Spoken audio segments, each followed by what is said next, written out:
instrumento de detección sea capaz de decodificar la información que registre su cerebro, localizándola en su conciencia individual. Para que la segunda condición se cumpla se requiere de un entrenamiento especial que permita lograr un silencio interno y una gran capacidad de concentración, es decir, un incremento de la señal y un decremento del ruido de fondo, en términos técnicos, un incremento de la relación señal/ruido. La técnica para lograr lo anterior es la meditación. Por otro lado, y de acuerdo con la misma tradición budista, no solamente existen interacciones directas entre los seres humanos, sino que aún la sensación de poseer un yo independiente y absoluto es ilusorio y más bien resulta de, y se fundamenta en, procesos de interdependencia.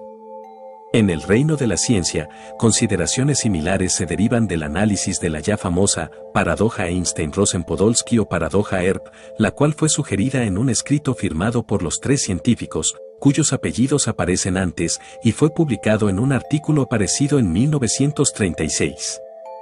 De acuerdo con la paradoja Earp, si dos partículas elementales interactúan o surgen de un mismo proceso radioactivo y después se separan en el espacio, la modificación de una de ellas se refleja en cambios concomitantes de la otra, independientemente de la distancia que la separe. En 1982, un científico de la Universidad de París, Aspect, logró realizar el experimento sugerido por la paradoja Earp con resultados positivos. Estos demuestran que existe una base para fundamentar la idea de que todo está relacionado entre sí y que existe una interdependencia entre todas las partículas del universo que previamente han interactuado. En el Laboratorio de Psicofisiología de la Universidad Nacional Autónoma de México, yo y mis colaboradores iniciamos una serie de estudios acerca del llamado potencial transferido en el cerebro humano. Este potencial es una respuesta electrofisiológica de un cerebro que no es estimulado sensorialmente ante la estimulación que recibe otro cerebro con el cual se ha establecido una comunicación directa. La comunicación directa acontece cuando dos sujetos son capaces de sentir su mutua presencia sin necesidad de utilizar señales sensoriales, tales como la imagen del otro, su verbalización, su contacto táctil o cualquier otro medio físico de comunicación. El sujeto estimulado, por ejemplo, mediante una luz, responde ante el estímulo con un potencial provocado, es decir, una respuesta neuroeléctrica que refleja la activación neuronal. El sujeto no estimulado también responde con otra activación neuronal, como si también hubiese sido estimulado. Nuestros primeros experimentos señalaban que la morfología del potencial transferido era similar a la del potencial provocado, pero solo aparecía ante 8% de las estimulaciones reales. En otras palabras, de cada 100 potenciales provocados en el sujeto estimulado, únicamente se podían detectar 8 potenciales transferidos. La metodología que utilizamos para este experimento consistió en la detección directa de la actividad electroencefalográfica, EEG, de similitudes claras entre la actividad de ambos cerebros. Puesto que el EEG es muy complejo, para incrementar la relación señal/ruido utilizamos el procedimiento de promediación mediante una computadora especialmente programada para tal efecto. Este procedimiento consiste en la toma de muestras de actividad EEG a partir de la aplicación del estímulo, sincronizadas con su aparición y con una duración variable, en este caso de 1/4 de segundo, es decir, 250 milisegundos. Cada muestra sincronizada con el estímulo es promediada con las demás muestras. Las porciones de las muestras que se repiten ante cada aplicación del estímulo se suman, mientras que la actividad aleatoria del EEG que no tiene relación con el estímulo, el ruido de fondo del EEG, se anula en la promediación. Al final de varios promedios, el resultado es un cambio neuroeléctrico que refleja únicamente aquello que se repitió, es decir, la respuesta real del cerebro, la señal, y no el ruido. Utilizando este procedimiento encontramos el resultado antes descrito, es decir, un 8% de potenciales transferidos ante la estimulación de uno de los sujetos. Para llevar a cabo la investigación, primero invitábamos a los sujetos a sentarse en el interior de una cámara aislada de sonido y electromagnéticamente blindada. En condiciones de silencio y oscuridad total, los sujetos, con los ojos cerrados, sentían la presencia uno del otro hasta que fueron capaces de establecer una comunicación directa. En ese momento, uno de los sujetos era invitado a pasar a otra cámara aislada de la primera, electromagnéticamente blindada y en oscuridad total.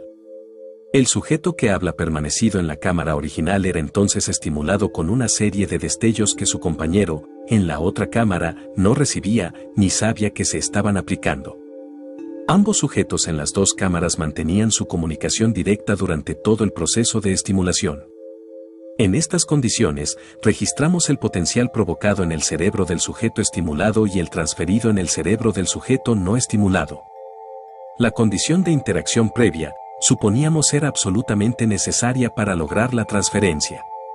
Para esto, nos basábamos en la paradoja Einstein-Rosen, Podolsky, paradoja Earp, la que, como vimos antes, indica que si dos partículas elementales establecen una interacción y después se separan en el espacio, la modificación en una de ellas conlleva a la modificación concomitante de la otra, independientemente de la distancia a la que se han separado después de su interacción. Los resultados que obtuvimos en el experimento de potencial transferido indicaba que la paradoja Earp existe a nivel del cerebro humano, al igual que entre partículas elementales. En otras palabras, siempre y cuando se ha establecido una interacción entre dos cerebros humanos, al igual que entre dos partículas elementales, ambos, cerebros y partículas, quedan ligadas y lo que le suceda a uno de ellos afectará al otro miembro del par. Desde el punto de vista de la inexistencia del azar, estos resultados forman las bases de esta inexistencia, ya que demuestran que los objetos y los sujetos que previamente han interactuado forman una especie de red o matriz que los une y lo que suceda con uno de ellos afectará al otro. Esta condición es básica para suponer y aceptar la inexistencia del azar. En una segunda serie de experimentos, pusimos a prueba la condición de interacción previa como condición indispensable para el establecimiento de conexiones entre cerebros. En otras palabras, cuestionamos su necesidad. Para ello, diseñamos una serie de experimentos, en los cuales intentaríamos registrar el potencial transferido, pero de sujetos que previamente al registro no hubiesen interactuado. El experimento consistió en invitar a un sujeto a sentarse en el interior de una cámara aislada sensorial y electromagnéticamente y a otro sujeto también a hacer lo mismo, pero en otra cámara también blindada y aislada de sonidos. Ambos sujetos no se conocían, no se habían visto, ni jamás interactuaron uno con el otro. En estas condiciones, uno de los sujetos fue estimulado y el otro no. Registramos la actividad de EEG de ambos y utilizamos el procedimiento de promediación, con el objeto de detectar alguna señal de potencial transferido en el cerebro del sujeto no estimulado. A diferencia del primer experimento, en este exageramos la exactitud y la sutileza de la promediación, primero incrementando la cantidad de muestras promediadas hasta llegar a la cifra de 512. Un promedio de 512 muestras de EEG sincronizadas con un estímulo incrementa la relación señal/ruido en una forma muy grande. Segundo, ya no nos interesó solamente la detección de la similitud gruesa y aparente de ambos potenciales, el provocado y el transferido, sino más bien, el análisis de algún indicio, por más pequeño que fuese, del potencial transferido que tuviese la virtud de repetirse independientemente de su similitud con el potencial provocado. Para lograr este análisis, promediamos 256 muestras de actividad EEG en el sujeto no estimulado, sincronizadas con la aparición del estímulo en el sujeto estimulado. Una vez logrado este promedio, seguíamos estimulando a uno de los sujetos y promediábamos otras 256 muestras de la actividad EEG del sujeto no estimulado. Ambas muestras de 256 presentaciones eran comparadas entre sí, con el objeto de hallar alguna similitud entre ellas. Encontramos que estas similitudes existen. Este resultado indica que el cerebro del sujeto no estimulado logró detectar el estímulo o la respuesta cerebral en su compañero, a pesar de que ambos nunca establecieron interacción alguna. En otras palabras, la conexión entre cerebros existe, independientemente de que estos hayan interactuado previamente. Esto indica que la relación intercerebral se da naturalmente y existe en condiciones que no requieren de interacciones previas ni de procedimientos de entrenamiento en comunicación directa. Esto no quiere decir que la detección tenga que pasar el umbral de la conciencia para existir. De hecho, nuestros sujetos, aquellos que mostraban señales cerebrales de detección directa, nunca pudieron decirnos lo que sucedía con su compañero estimulado. Esto indica que la conexión natural entre cerebros es inconsciente o que al menos no requiere de la conciencia para existir.